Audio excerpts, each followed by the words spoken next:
Graças a Deus, amados, é um motivo de muita alegria, né? Estar aqui juntamente com todos vocês aí, né? Abra a sua Bíblia no livro aqui de João, capítulo 6, Evangelho de João, capítulo 6, versículo de número 25, que diz assim a palavra de Deus: Quando o encontraram do outro lado do mar, perguntaram-lhe: Mestre, quando chegaste aqui? Jesus respondeu: A verdade é que vocês estão me procurando, não porque viram os sinais milagrosos, mas porque comeram os pães e ficaram satisfeitos. Não trabalhem pela comida que se estraga, mas pela comida que permanece para sempre, ou melhor, para a vida eterna, a qual o Filho do Homem dará a vocês. Deus o Pai nele colocou seu selo de aprovação.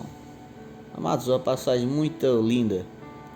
Quando Jesus aqui, depois que Jesus fez a multiplicação dos pães, daqueles 5 pães e 2 peixinhos, que alimentou toda aquela multidão, quando Jesus fez esse milagre, foi um milagre que Jesus fez não somente para alimentar a barriga, né, daquelas pessoas que estavam ali, mas para que aquelas pessoas crescem que Jesus era o Filho de Deus, que Jesus era o Cristo. E logo depois disso, o povo queriam tomar Jesus, pegar Jesus e o coroar rei, porque eles estavam preocupados com esse plano terreno, né? Eles viam como Jesus fosse o profeta que deveria de vir. Então, mas eles não criam que Jesus era o Cristo, mas criam que era um profeta. Então eles no intuito de tomar Jesus e proclamar rei, Jesus, sabendo disso, foi para o monte, aonde ele ficou ali por um bom tempo. Acredito que estava orando, porque a Bíblia fala de muitas outras passagens também, que Jesus ia ao monte orar. Então, isso é até um exemplo para nós, né? Quando formos tentados, no caso, isso aí era uma tentação para ele, porque Jesus sempre foi rei, estava aqui na terra. A Bíblia fala que ele se despiu de tudo aquilo que ele tinha, despiu da sua glória, porque Jesus é Deus, ele é rei no céu e na terra, mas ele despiu, deixou tudo isso para cumprir o seu propósito aqui na terra, que era para ser um servo fiel a Deus e morrer aqui por os nossos pecados. Então ele despiu de tudo isso daí. Então isso aí era uma tentação para que ele realmente tornasse a ser rei. Mas Jesus, para onde ele foi para o monte orar, buscar a face de Deus e pedir misericórdia. E os discípulos, quando Jesus foi embora, quando Jesus partiu, os de seus discípulos, 12 discípulos, saíram no barco para o outro lado da Galileia para encontrar Jesus, né? E logo depois, aquela multidão que queria fazer Jesus rei, viu que estava ali os barcos, era próximo de onde Jesus fez a multiplicação, e viu que Jesus não tinha ido juntamente com os discípulos. E aí pegaram os barcos e foram para o outro lado. Quando chegaram lá no outro lado, foram atrás de Jesus, né? Lógico. Quando chegaram no outro lado, encontraram com Jesus lá e disseram para Jesus: Mestre, quando foi que o Senhor chegou aqui? Aí Jesus, ao invés de responder, já sabia os corações, a intenção deles, falou para ele: olha, vocês me procurais, que foi o versículo que a gente leu aqui, ó. A verdade é que vocês estão me procurando não porque viram os sinais, Sinais, quais sinais? Multiplicação do peixe, multiplicação do pão, sinais de cura, que aquela multidão estava junto ali com Jesus, cura de enfermos, expulsando demônios. Mas Jesus falou: vocês me procuram, não foi por causa dos sinais que vocês viram e creram, aquela grande multidão que acompanhava Jesus. Jesus falou: mas vocês me procuram, sabe por quê? Por causa da comida. Ó, versículo 27, onde a gente leu, no capítulo de número 6, está escrito assim, ó, Jesus falando para ele: olha, no 26, ó, Jesus respondeu: a verdade é que vocês estão me procurando não porque viram sinais milagrosos, mas porque comeram os pães e ficaram satisfeitos. Eles estavam procurando Jesus simplesmente pelo fato de que Jesus poderia lhe dar alimento físico, alimento para o corpo físico. Então, o que Jesus estava querendo falar para eles? Olha, vocês não creem que eu sou o Cristo, vocês não creem que eu vim salvar as suas almas, vocês só me procuram porque vocês querem se alimentar.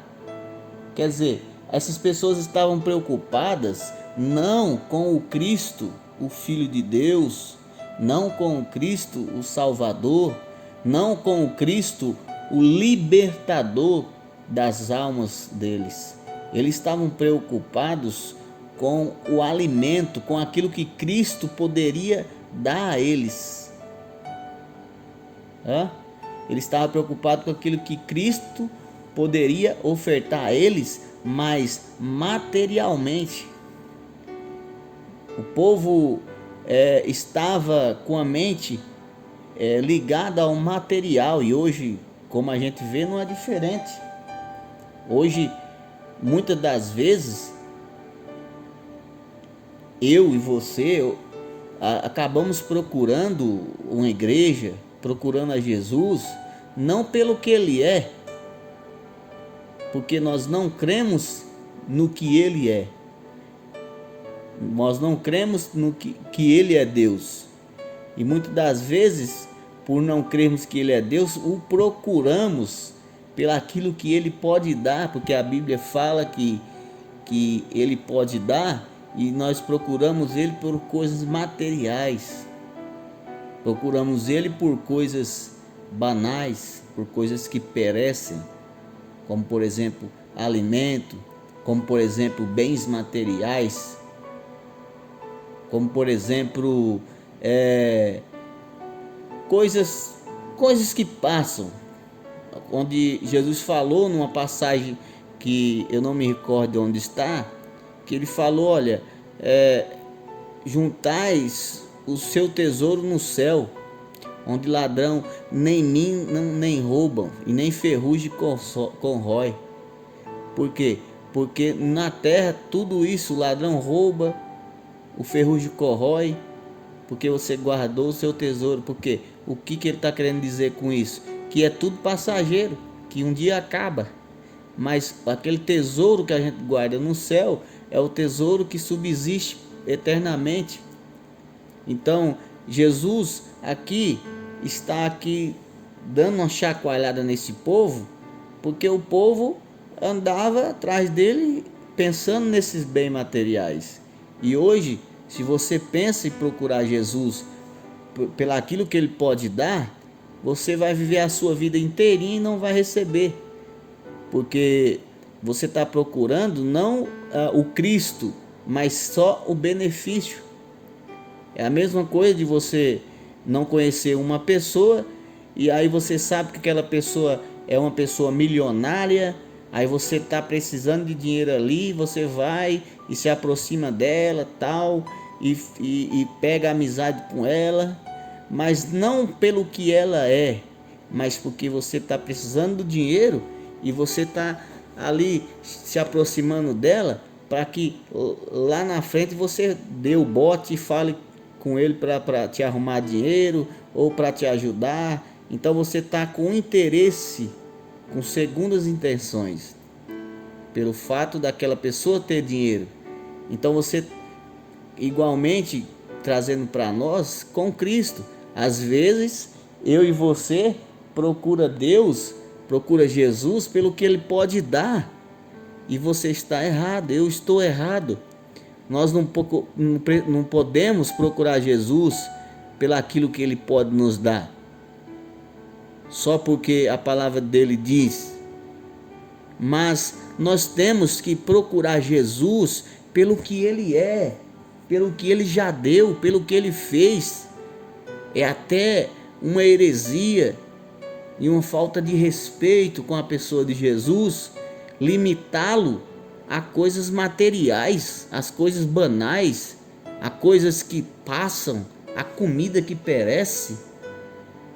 Nós não podemos limitar ele a isso, porque o que é mais importante é a vida do que todas essas coisas. E Jesus falou para os discípulos, a vida é mais importante do que tudo isso. Jesus mostrou, olha para os lírios dos campos, nenhum deles se vestiram maior do que mais do que Salomão. Então, aí Jesus falou, a vida do homem é mais importante do que todas essas coisas. E aqui a vida é espiritual. Então, se você está aí limitando Jesus a essas coisas físicas, a essas coisas materiais, pare com isso, meu querido. Pare com isso. Jesus nunca prometeu que você ia ser rico. Jesus nunca te prometeu que você ia ter carro, que iria lhe dar uma casa nova. Jesus nunca lhe prometeu. Ao contrário, nós vemos lá em Atos dos Apóstolos cristãos, quando estavam reunidos, o que eles faziam. A Bíblia fala ali que eles iam, aqueles que se convertiam, que tinham muitas riquezas, muitos bens, eles iam, vendiam ou então repartia entre eles ali, pegava a quantia e repartia entre os irmãos, de sorte que todo mundo tinha igual um com o outro. Então não é riqueza que é importante. Quando Jesus se aproximou daquele jovem rico, perguntou, você ele falou, mestre, o que é preciso para que eu seja salvo? Deus falou, guarda os mandamentos. Aí ele falou, eu guardo todos os mandamentos desde a minha mocidade. E aí Jesus falou, sabe o que você faz agora para ser perfeito? Vende tudo que tem, dá aos pobres e me segue. O que? Jesus está mostrando ali que o importante não é a riqueza. O que é importante é você se compadecer daqueles que são carentes. É você deixar de ter amor ao dinheiro. Porque o que é mais importante é a sua salvação, a sua vida com Deus. Então Deus não lhe prometeu riqueza. Jesus não lhe prometeu só mar de rosas. Jesus falou, olha, no mundo tereis aflição. Ele falou, mas tem bom ânimo, eu venci o mundo, vocês também vencerão. Então nós temos que colocar nossa confiança em Deus, não pelo que Ele pode dar, mas pelo que Ele é. Ele morreu na cruz para te salvar, Ele se entregou. Você teria coragem de se entregar aí vou colocar aqui, pela uma tia sua? Se uma tia sua tivesse morrendo aí alguém chegasse e falasse, se você for lá morrer no lugar dela, aí ela não vai morrer, ela vai ficar viva, aí ela não vai precisar morrer se você quiser morrer no lugar dela, ou um sobrinho, ou seja lá quem for, se não for um filho, ou uma filha, ou uma mãe, ou um pai, mas que seja um outro parente. Se falar, você morre, se você quiser morrer no lugar dele, ele não precisa morrer, será que você morreria? Será que você se entregaria por ele? Porque talvez por ele você se entregue, mas Cristo fez diferente. Cristo morreu também, não foi só pelas pessoas boas, entre parentes, porque bom é só Deus que está no céu, mas Cristo morreu pelo traficante, Cristo morreu pelo assaltante, Cristo morreu pelo assassino, Cristo morreu pelo drogado, Cristo morreu pelo beberrão, Cristo morreu por todos tipos de gente. Ele não escolheu para quem que ia morrer. Então você tem que se conformar a isso. A cruz de Cristo é isso. Nada mais que nada que vá além. Qualquer coisa que for além da cruz de Cristo, do sacrifício perfeito que Cristo fez na cruz do Calvário, é heresia. Então pare, você que prega aí prosperidade, pare com isso em nome de Jesus. Pare agora mesmo. Não está certa essa forma de mensagem sua. Se Deus quiser dar, Ele dá. Mas se Ele não quiser, Ele também não dá. E pronto, e nós temos que aceitar essa vontade. Como o Jó falou, nu saí do ventre da minha mãe, nu para lá tornarei. Deus me deu, Deus tirou. Bendito seja o nome do Senhor. Então você tem que falar, se Ele quiser dar, Ele dá. Se Ele não quiser, amém. Mas você não pode ficar preso a isso. E você também não pode pregar a esse respeito, gente. Pregue da cruz, pregue do sofrimento de Cristo, pregue da glória que virá da eternidade, porque nós estamos muito grudados com essa terra. Nós não falamos de glória eterna, nós falamos de glória terrena. Venha para Cristo que Cristo vai lhe dar uma casa. Venha para Cristo que Cristo vai mudar a sua vida, vai ser um mar de rosa. Você não vai ser mais triste, você não vai ter mais tribulação na sua casa. É isso que nós estamos pregando. Venha para Cristo que Ele vai te dar um carro, você vai ser bem de vida financeiramente. Irmãos, pare com essa mensagem. Pare que você está deturpando, você está acabando, você está corrompendo o evangelho, corrompendo as pessoas com esse modo de palavra. Você tem que pregar o evangelho. O homem já procura por si só essas coisas, e quando a gente vai usar uma tribuna, vai usar o púlpito para falar dessas coisas, a gente acaba influenciando ainda mais, incentivando as pessoas a ficar preocupadas, ansiosas com essas coisas. Paremos de pregar o evangelho da prosperidade. Não existe esse evangelho, é uma heresia. Temos que pregar a cruz, a renúncia dos nossos pecados, a renúncia de nós mesmos. O apóstolo Paulo fala para a gente se desraigar. O apóstolo Pedro também, que nós temos que se desraigar. O que é se desraigar? É arrancar pela raiz, para não ficar nem raiz nesse mundo.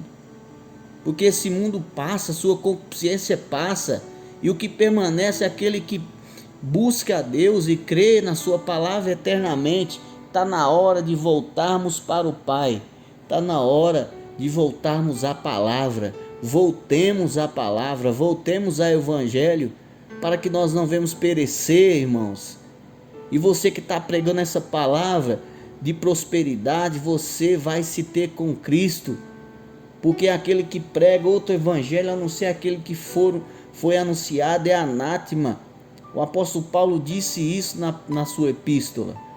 O evangelho que foi anunciado não foi evangelho de prosperidade, foi evangelho de renúncia, foi evangelho de salvação de alma, foi evangelho de glória celestial, glória eterna, e não de carro, de casa, de apartamento, e não de vida fácil financeira, de vida próspera financeira. Nada disso, foi de renúncia. Pregue a cruz de Cristo, irmãos, pregadores, pregue a cruz de Cristo, porque Ele vai cobrar de você. Não tem outro evangelho. O evangelho inteiro se fala de Cristo Jesus e da sua redenção. Pregue contra o pecado, pregue contra aquilo que Deus não se agrada. Você precisa voltar ao evangelho, precisa voltar à palavra, precisa voltar e se arrepender dos seus pecados. Peça perdão a Deus nesse momento, se arrependa e volte, porque os bens materiais ficam, Aquilo que é daqui vai ficar, mas quando nós partirmos para a eternidade, nós ali seremos eternos. E se nós guardamos o nosso tesouro aqui, o que vamos ter ali?